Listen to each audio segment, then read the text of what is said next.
Let's talk about some of those big things that we just saw with Duelist Advance unfolding.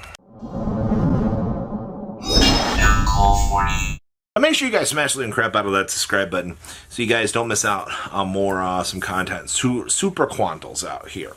I'm really happy to see that this deck actually kind of rose up out of the madness and actually performed and showed some results, because I think most of us, when we saw the Super Quantal support, we were like, oh, this is a little bit fragile, you know, it's going to kind of fall apart. But no, we actually had some results. Were there a lot of them? I believe that we saw 3 or 4 that was documented that we could see. One of the cool builds that I personally took a liking to was a build that was taking advantage of the Canine package to actually give the deck some very solid protection.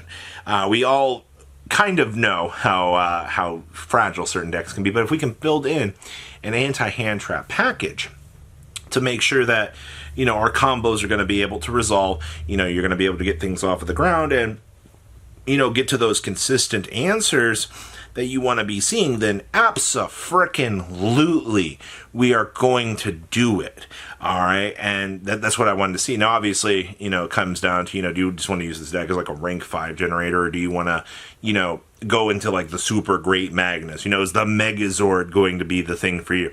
Super Quant has a lot of adaptability in its play styles that's going to give you that chance to be able to play your, you know, Megazord simulator out here. So, well, we'll take that, everybody. I think it's cool that if you really want to play something out here with the Super Quantal side of things and just kind of decide, you know, on the path that you want to go, you've got all these cool options for you. So build the deck how you want, but I do highly recommend considering the Canine cards just for the backing that you're going to have, because I don't like losing. Raigeki, oh boy. Their format in the OCG is so dominated by Dragon Tail that it is literally troublesome for decks to have to deal with this. And you've got things like thrusting into the Raigeki. I've seen other builds playing Lightning Storm in order to maximize its results, but a lot of this kind of has to do with Sky Strikers in general, because Sky Strikers did perform absolutely amazingly this weekend.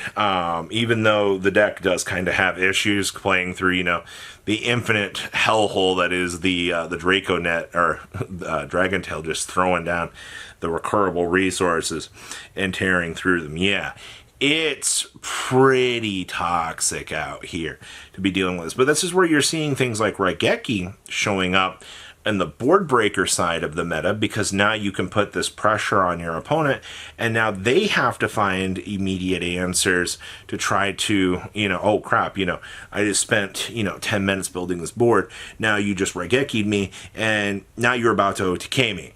That in and itself is pretty stupidly good. So board breakers in general, we've also seen Dark Ruler No More showing up out here a little bit in some of these lists.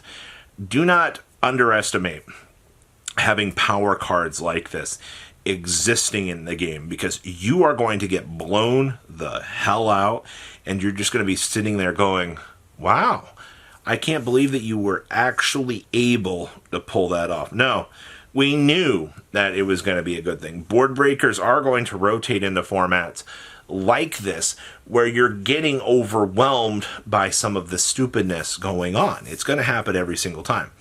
Dimensional Fissure and Malice. Now, I'm not surprised to be reporting on this, because one of the things that Malice really, really wants to do is losing Shifter was a little bit of a hindrance, actually. You forget how much of a stupid auto-win button that Dimensional Shifter could actually be for a deck. But you've also got Dragon Tail sitting over here in the corner that is just farming free wins. And it's a bit of a problem, actually, seeing how much Dragon Tail has just been taking advantage out here of the free value that they've been getting. So you got to make an adjustment out here. You got to go, Alright, so if Dragon Tail is going to be a problem, and me as the other tier 1 deck in the room next to Yummy, we've got to make some concessions to try to win these games. Which means we now have to look to something like Dimensional Fissure to do the thing. Now, obviously, Dimensional Fissure going second, it can still get you places. I don't hate that idea. It's going to do just fine. That's a major thing, but my major trade-off with that discussion is going to be... am I playing against Dragon Tail, yes or no? If I'm going second against Dragon Tail and you slap down the Dimensional Fissure, your opponent's probably going to try to do all their fusion stuff there, or they're just going to lose their major advantage. I don't think that's going to be the case. But again, if Guardian Chimera is going to be involved, well, you've got more problems. So I feel like you want to use it going first. That way you can set up your giant field, and then you kind of just floodgate your opponent out of the game. It's pretty self-explanatory, and it does pretty much the job that you want it to. Malice and Floodgates. It's what Nightmare Griffin, I guess, is for out here. Just imagine if we had Apollosa in this deck. It would be even more annoying to deal with. And then, of course, Cap Shell out here. I talked about this in another video, but I wanted to bring this back up as by far one of the most interesting things that I have seen the Dragon Tail deck trying to do. They're using the Cap Shell as a method to be able to draw cards, but they can also pull the Cap Shell back to the hand, and they can fuse again during your turn, tossing the Cap Shell. And now the Cap Shell can net advantage on that side as well. So at that point in time, you just turn this Cap Shell into a pot of greed, which is kind of freaking stupid, actually. And then, of course, I've been seeing a couple builds showing up playing Black Sheep as well, which is the Lunalight card. They're not going into any of these Lunalight cards at all. What they're actually doing here is they're using the Lunalight to go search for the Black Sheep. Now, my problem with all of these ideas and things is like, drawing Lockbird's a pain in the ass, man.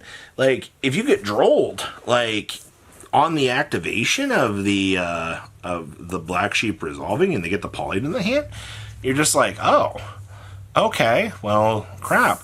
You just invalidated the Cap Shell value that they have. By the way, they're playing no particular cards to search for Cap Shell or Black Sheep. These are just cards that if they see them in the construction phase of their opening hand, when they're drawing, that's it. And that's crazy to me. We're just using these cards as extra additional gas to be able to set up and do the thing. I don't know. It's interesting when you get into the deck build side of things and you start to see why players are playing these choices and the developments that go along with these choices, because it's always going to be interesting when you get into the deck construction phase and why players are making the concessions that they're making. That's always going to be interesting. And then Vanquish Soul. Oh my. To think out here that Vanquish Soul would literally destroy things. I did not expect this one.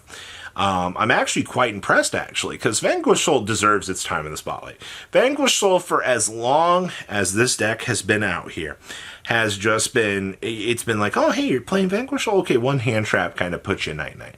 There'd be the occasional time where, the 2-3 hand traps are going to have to show up and put you down, but you weren't doing anything now beyond that. They actually made Sage, which just gave this deck so much. You got a free take control of your opponent's monster now. You got a free special summon from the deck to pull out basically any resource that you want. Vanquish Soul is finally eating good, and it's very much performing in the exact same category as Lunalights right now. The fact that you are seeing this stuff come to fruition is it's truly wonderful, everybody.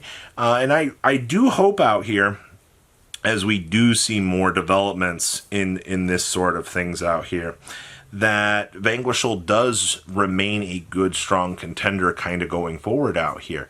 Because this is just, it's one of those decks that you take a look at and you're like, that's really freaking awesome, man. You wanted players to get the chance to play this, and Vanquish Soul and Lunalights are the two decks that are getting their chance to shine right now. So, good stuff. So please, comment down below. Tell me what you guys think. I'm really liking these tech trends out here. They're looking really, really good. Patrons, thank you.